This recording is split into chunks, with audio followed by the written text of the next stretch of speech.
Good day, everyone. I am Jun Harvey B. Meneses. I am here to report the effects of culture in decision making. So first, uh, we explain about the effects of culture in decision making. So in sum, the above cultural differences plausibly may lead people to approach decision making differently from the very beginning. So cultures vary in whether they focused on opportunities or threats, and they also vary in their interpretations of the same informations as a threat, an, an opportunity, or neither. So next is culture. So what is culture? So culture from the Latin word cultura, meaning to cultivate, generally refers to patterns of human activity and the symbolic structures that give such activities significance and importance. So, cultures can be understood of systems of symbols and meaning that even their creators contest that lack fixed boundaries that are constantly in flux, in that interacts and compete with one another. So culture can be defined as all the ways of life, including arts, beliefs, and institutions of a populations that are passed down from generation to generations. So cultures has been called the way of life for an entire society. As such, includes codes of manners, dress, language, religions, rituals, art, norms of behavior such as law and morality, and system of beliefs. So next,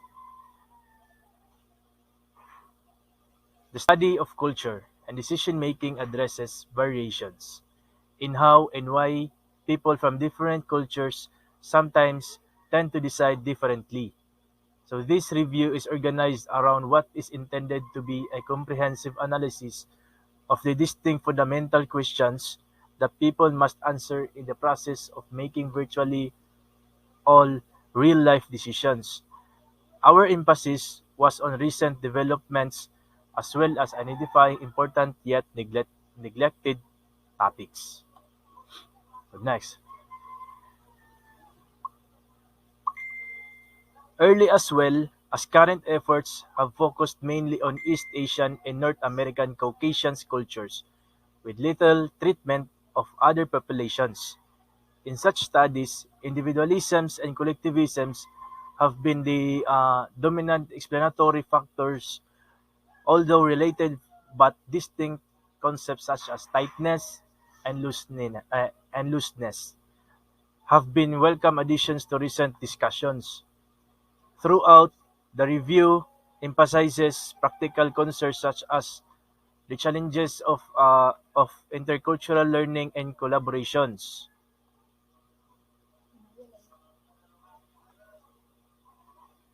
The East Asian cultural sphere, also known as the Sinosphere, the Sinic world, or the Sinetic world. The Chinese cultural sphere, or the Chinese character sphere, encompasses multiple countries in East Asia and Southeast Asia that were historically influenced by Chinese culture. According to academic consensus, the East Asian cultural sphere is made up of four entities. First is Greater China, second Japan, third Korea, and fourth is Vietnam. Other definitions sometimes include Mongolia and Singapore. Because of limited historical Chinese influences or increasing modern day Chinese diaspora, the East Asian cultural sphere is not to be confused with the Sinophone world, which includes countries where the Chinese-speaking population is dominant. So this is the map of Southeast Asia. Next is Caucasians Americans have a distinct cultural or ethnic identity, and that is time for contemporary. U.S. society to recognize Caucasian Americans as a valid and valuable cultural group. So common characteristics of the Caucasian American culture is included a discussions of one specific segment of the Caucasian American community. So lower socioeconomic status whites are delineated and discussed. Some of these characteristics include the value they placed on autonomy, their emphasis on the nuclear family, and their relatively rigid beliefs about egalitarianism in relationships and about sexuality. Also, a section is provided on controversial and polemic topics pertinent to the Caucasian American experiences. So the example of this is the Native Americans.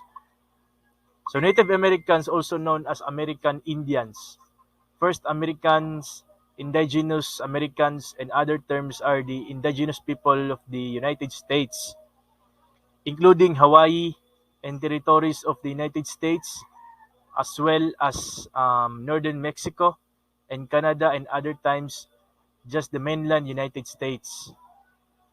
There are 574 federally recognized tribes living within the U.S., about half of which are associated with Indian reservations. Native Americans, as defined by the United States Census, are indigenous tribes that are originally from the contiguous United States along with Alaska Natives. So next is culture, individualism and collectivism. So collectivism stresses the importance of the community, while individualism is focused on the rights and concerns of each persons, where unity and selflessness or altruism are valued traits in collectivist cultures. Independence and personal identity are promoted in individualistic cultures. Next, there were a rather unusual couple, weren't they? I wonder how they chose each other. Their opinions and personalities are so different. So, a conversation like this illustrates the topics of this review: the roles of culture in people's decision-making behavior. The commenting couple observes the outcome of what, in their own culture, would seems to be a surprising marriage discussion by another couple. They speculate, perhaps naively, that arranged marriage, traditions common in such cultures but not others, had a significant impact on how the other couple chose each other. So this scenario illustrates just one of many questions that a specialist in culture and decision making, or even a layperson, is likely to encounter. One purpose of this review is to describe and interpret major themes in involving scholarship on culture and decision making. Next is culture can mean many things. By culture, we refer to the myriad ways of living exhibited by a particular group of people, ways that are transmitted from one generation to the next and which distinguish that groups from others. So researchers frequently use nationality as a proxy of culture, but other factors such as religions and social class can divide people into distinctly identifiable cultures as well. People who rely on different modes of substance can give rise to distinct cultures too, as can people who who carve out their migratory path of frontier as opposed to settling in a pre-developed area. While we embrace this broad definition of cultures, much of extent work on culture and decision making has focused on North American and East Asian population to the neglect of others. Next, As for the term decision, we will refer to a commitment to a course of action that is intended to serve the interests and values of particular people. In our experience, it is very rare for people's everyday characterizations of decisions to conflict with the definitions used here. Although people of different cultures may disagree on whether a given specific event constitutes a decisions. So next is this is the framework or the chart of decision effectiveness. So an advantage of using this framework for the present review is that we not only attend to what is out there in the literature, but we also consider important aspects of decision making that somehow escape researchers' attentions. So, for example, while issues related to judgment and value have been well researched across cultures, other key issues such as whether a decision needs to be made have been relatively understudied. The CIP directs attention to such gaps. Our readers may be interested in a broad variety of questions, so most of which we expect are covered by one of the 10 cardinal issues. In each issue's discussion, we focus on describing what decision-making differences have been observed between cultures. So next is what makes culture different.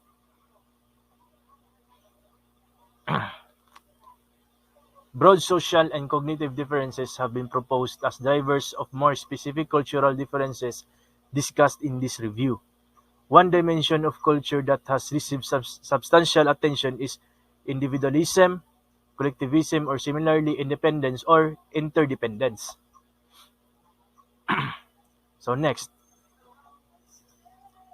individualistic cultures tend to value personal goal pursuit as opposed to accommodation to other goals. Uniqueness and self-expressions are also generally valued in such cultures. So collectivistic cultures, by contrast, view the self as part of a whole. Each person expected to work with his or her in group towards goals to vary one's personal behavior according to social context and to generally fit in the pursue group harmony. So related construct that has received relatively less attention is cultural norm strand. So tight. Cultures have many norms that are strictly enforced socially, whereas loose cultures have fewer norms which may be violated to some degree without penalty. While most cultural differences have been interpreted in light of the individualism collectivism framework, many differences could be explained by differences in tightness or looseness instead. Next, um, cognitive style has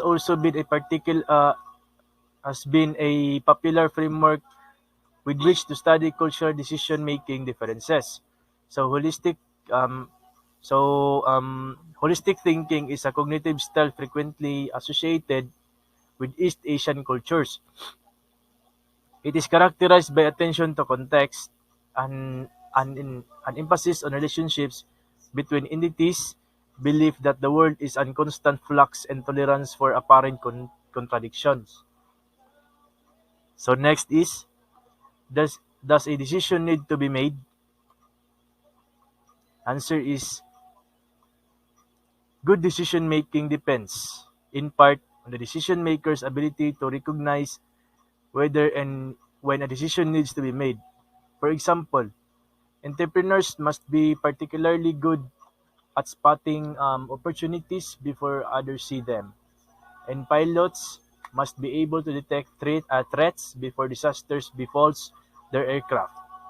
Decision makers must also avoid acting upon perceived opportunities and threats that are in fact non-existent.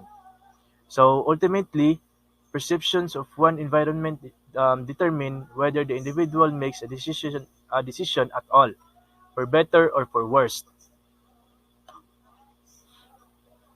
Next, cultures vary in whether they focused on opportunities or threats, and they also vary in their interpretations of the same information as a threat. An opportunity or neither finally people vary on how much they feel the need to engage in decision making or to call particular actions decisions.